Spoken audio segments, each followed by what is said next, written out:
Hello students, we are discussing the second chapter of Indian Economic Development. हम Indian economic development का second chapter जो है वो discuss कर रहे हैं और उसके अंदर जो हमारा आज का टॉपिक है that is features of economic policy pursued under planning till 1991। यानी कि 1991 से पहले प्रायर टू 1991 जो भी इकोनॉमिक पॉलिसी हम फॉलो कर रहे थे, जो भी हमारी इकोनॉमिक पॉलिसी की क्वालिटीज़ थी या फीचर्स थे वो क्या थे।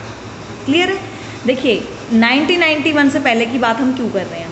अगर हम बात करें 1947 टू 1991 तो ये अलग टाइम पीरियड माना जाता है और 1991 में आप लोगों को पता होगा हमने न्यू इकोनॉमिक पॉलिसी NEP जो है वो हमने क्या कर ली थी, अडॉप्ट कर ली थी। और न्यू इकोनॉमिक पॉलिसी हमारी कौन सी थी, LPG। L stands for liberalization, P for privatization and G for the globalization। तो ये जो हमारी 1947 से और 1991 तक जो इकोनॉमिक पॉलिसी थी उसके क्या फीचर्स थे वो हमारा टॉपिक है आज। फर्स्ट फीचर है heavy reliance on public sector. Heavy reliance on public sector.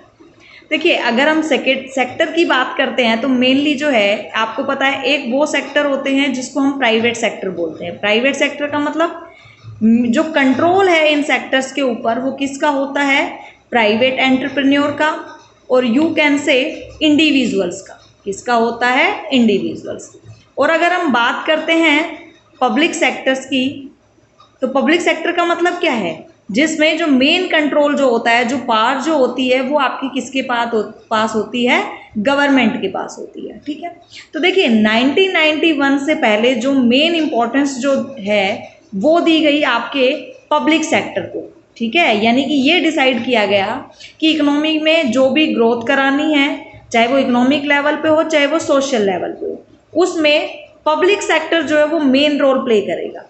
ठीक है, प्राइवेट सेक्टर यहाँ पे कोई ज़्यादा उसको इम्पोर्टेंस नहीं दी गई। इनफैक्ट प्राइवेट सेक्टर को क्या कर दिया गया, प्राइवेट सेक्टर को रेगुलेट कर दिया गया। रेगुलेटेड मतलब बहुत सारे रूल्स एंड रेगुलेशन या आप बोल सकते हो रेस्ट्रिक्शंस जो है वो इम्पोज कर दी गई किसके ऊपर, प्राइवेट सेक्टर के ऊपर।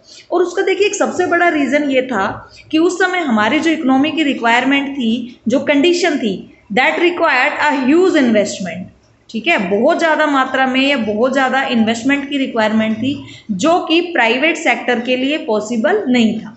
इसलिए ये डिसाइड किया गया कि जो भी इन्वेस्टमेंट करनी है मेनली वो कौन करेगी, पब्लिक सेक्टर या गवर्नमेंट करेगी।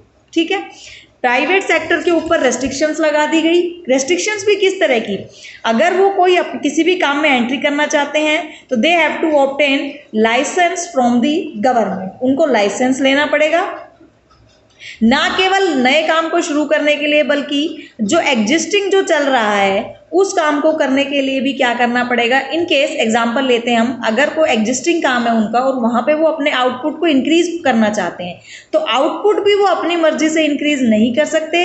इसके लिए भी उन्हें परमिशन लेनी पड़ती थी किससे, गवर्नमेंट्स। क्लियर? तो एक तरह से आप ये बोल सकते हो कि रिलायंस विश्वास किया गया किसके ऊपर, पब्लिक सेक्टर पे, और रेगुलेट कर दिया गया किसको, प्राइवेट सेक्टर को। ये जो है हम डिटेल में डिस्कस करेंगे IPR 1956 जिसमें हम केवल इंडस्ट्रियल सेक्टर के बारे में ही पूरा पढ़ेंगे। ठीक है, अभी हम सिर्फ ब्रीफ में जो है वो फीचर्स देख रहे हैं इकोनॉमिक पॉलिसीज के। इसके बाद है protection of small scale industries and regulation of large scale industry.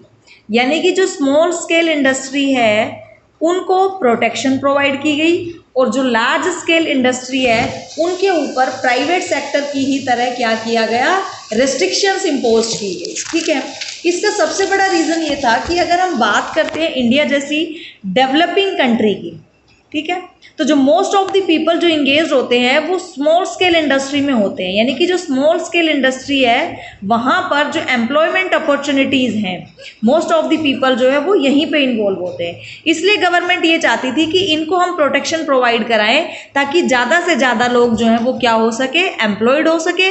Employed होंगे तो उनके लिए एक इनकम डिसाइड होगी, एक इनकम फिक्स होगी जो उनको मिलेगी और उसी को वो अपने किस पे खर्च करेंगे, लिविंग स्टैंडर्ड पे क्या करेंगे, खर्च करेंगे।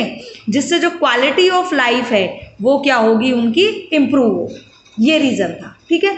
बहुत सारे बोर्ड्स बनाए गए, जैसे हैंडलूम बोर्ड्स हो गए, ठीक है, सिल्क बोर्ड हो गया। ये बोर्ड बनाए गए ताकि ये ज़्यादा से ज़्यादा स्मॉल स्केल इंडस्ट्री के प्रोडक्ट्स को क्या करे, प्रमोट करे। उसके बाद है जो हैवी इंडस्ट्री की अगर हम बात करें, ठीक है, तो हैवी इंडस्ट्री में उनको बढ़ावा दिया गया जिनकी कुछ स्ट्रेटेजिक सिग्निफिकेंस थी। क्या था उनका कुछ स्ट्रेटेजिक सिग्निफिकेंस। अब स्ट्रेटेजिक सिग्निफिकेंस वाली कौन सी थी? इलेक्ट्रिक जनरेशन, ठीक है, इलेक्ट्रिक जनरेशन बोल दो, पावर जनरेशन बोल दो, कुछ भी बोल सकते हो। इंजीनियरिंग गुड्स की अगर हम बात करें, ठीक है, तो ये कुछ ऐसी इंडस्ट्री थी जिनको स्ट्रेटेजिक सिग्निफिकेंस इंडस्ट्री का क्या दिया गया, नाम दिया गया। और एग्जांपल ले सकते हो आप आयरन एंड स्टील इंडस्ट्री। क्या रीजन था इसके पीछे? देखिए, ये वो इंडस्ट्री है जिनके बिना ना तो स्मॉल स्केल इंडस्ट्री अपने काम में आगे बढ़ सकती है, ना ही लार्ज स्केल इंडस्ट्री। यानी कि ये किसी भी इंडस्ट्री को इस्टेब्लिश होने के लिए बेसिक रिक्वायरमेंट प्रोवाइड कराती है, ठीक है। जैसे अगर हम एग्जांपल लें, देखिए अगर हम बात करें पावर जनरेशन की, तो आपको पता है know industry could run without power. Power के बिना या एनर्जी के बिना कोई भी इंडस्ट्री काम नहीं कर सकती, ठीक है। फिर हमने बात की इंजीनियरिंग गुड्स। इंजीनियरिंग गुड्स मतलब जो कैपिटल गुड्स बनाती है, capital goods just like machinery, ठीक है। तो चाहे छोटी इंडस्ट्री हो चाहे बड़ी हो, काम करने के लिए मशीन की रिक्वायरमेंट होगी। तो मेन जो फोकस है वो इनके ऊपर किया गया, ठीक है। फिर फोकस किया गया सेविंग और इन्वेस्टमेंट पे। सेविंग को भी बढ़ाने की कोशिश की गई और इन्वेस्टमेंट को भी। गवर्नमेंट चाहती थी कि सेविंग ज़्यादा से ज़्यादा हो, तो सेविंग ज़्यादा के लिए rate of interest, attractive rate of interest जो है वो लोगों को ऑफर किए गए, ठीक है। तो आपको पता है रेट ऑफ इंटरेस्ट और सेविंग में जो है वो डायरेक्ट रिलेशन होता है। रेट ऑफ इंटरेस्ट जितना इंक्रीज होंगे, सेविंग भी उतनी क्या होगी, इंक्रीज होगी। अब हम बात करते हैं इन्वेस्टमेंट। तो इन्वेस्टमेंट जनरली कौन करता है? प्रोड्यूसर्स। तो प्रोड्यूसर्स ज़्यादा से ज़्यादा इन्वेस्टमेंट करे, इसके लिए उन्हें क्या दी गई, उन्हें सब्सिडीज प्रोवाइड की गई, उन्हें कैपिटल ग्रांट्स प्रोवाइड की गई, ठीक है, टैक्स रिबेट दिए गए। इस तरह के जो अट्रैक्टिव जो ऑफर्स है वो दिए गए प्रोड्यूसर्स को, ताकि इन्वेस्टमेंट का लेवल जो है वो क्या हो सके, इंक्रीज हो।